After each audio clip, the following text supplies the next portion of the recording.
Assalamualaikum warahmatullahi wabarakatuh. Nama saya Muhammad Farel dari Sekolah PSA. Ini menceritakan tentang biografi tokoh Buya Hamka dan Kiai Haji Ahmad Dahlan. Yang pertama ada Buya Hamka. Buya Hamka adalah seorang ulama yang lahir di Meninjau tanggal 17 Februari 1908. Beliau biasa dikenal dengan berbagai sebutan, mulai dari ulama, sufi, kiai, pendidik, sarjana, sastrawan, budayawan, politikus, dan lain-lain. Bakatnya dalam menulis membuatnya menjadi seorang penulis yang telah mencetak lebih dari 120 buku dari berbagai disiplin ilmu seperti tasawuf dengan judul bukunya yang terkenal yaitu Tasawuf Modern, Filsafat secara Sosiologi, Fisik, dan Sastra. Lalu buku lainnya seperti Di Bawah Kandungan Ka'bah dan Tenggelamnya Kapal Van der Wijk. Pada tahun 1962 muncul tuduhan bahwa novel Tenggelamnya Kapal Van der Wijk sebagai plagiat dari Solitaire, karya pengarang Prancis. Pada tahun 1959, ia memperoleh gelar kehormatan Dr. Honoris dari Universitas Al-Azhar, gelar yang sama ia dapatkan pada tahun 1976 dari Universitas Kebanggaan Malaysia. Tepat pada tanggal 26 Juni 2005, ia diangkat menjadi Ketua MUI.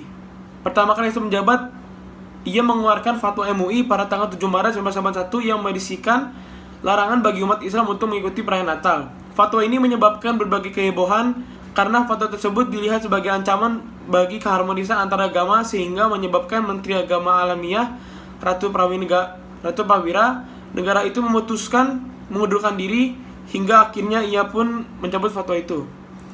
Buya Hamka juga pernah masuk ke dalam BUI karena mengeluarkan fatwa haram menikah bagi Bung Karno dan kritiknya pada pemerintah karena dekat dengan PKI. Setelah 2 tahun 4 bulan, Buya dibebaskan menjelang wafatnya Buya Hamka. Buya Hamka mengabdikan diri sebagai Imam Masjid Al-Azhar Jakarta. Hamka meninggal dunia pada hari Jumat 24 Juli 1981 bertepatan dengan hari ke-22 bulan Ramadan 1401 Hijriah dalam usianya yang sudah 73 tahun. Yang kedua ada Ahmad Dahlan.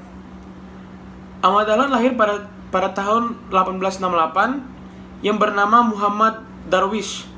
Dilahirkan dari kedua orang tua yang terkenal sangat alim, yaitu Kiai Haji Abu Bakar atau Imam Khatib Masjid Besar Kesultanan Yogyakarta dan Nyai Abu Bakar.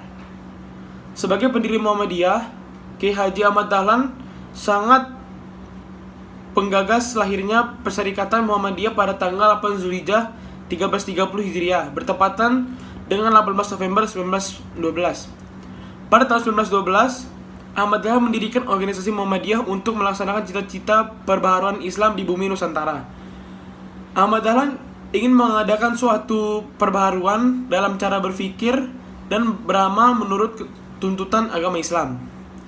Ia ingin mengajak umat Islam Indonesia untuk kembali hidup menurut tuntutan Al-Quran dan Al-Hadis. Perkumpulan ini berdiri pada tanggal 18 November 1912.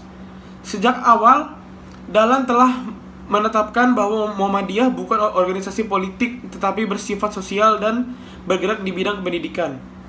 Sebagai pelopor pengembangan agama Islam di Tanah Jawa, sebagai seorang wali besar dan terkemuka di antara Wali Songo, serta dikenal pula sebagai pelopor pertama penyebaran dan pengembangan Islam di Tanah Jawa.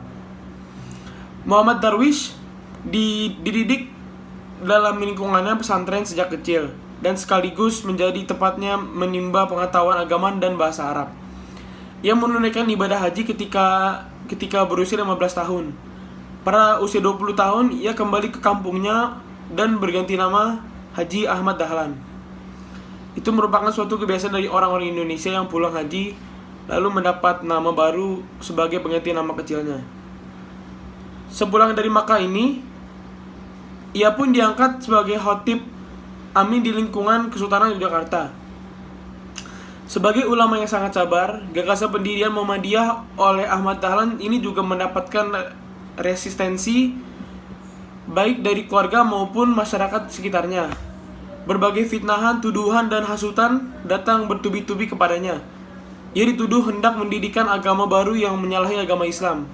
Ada yang menuduhnya kiai palsu karena sudah meniru-niru bangsa Belanda yang Kristen dan macam-macam tuduhan lain. Bahkan ada pula orang yang hendak membunuhnya.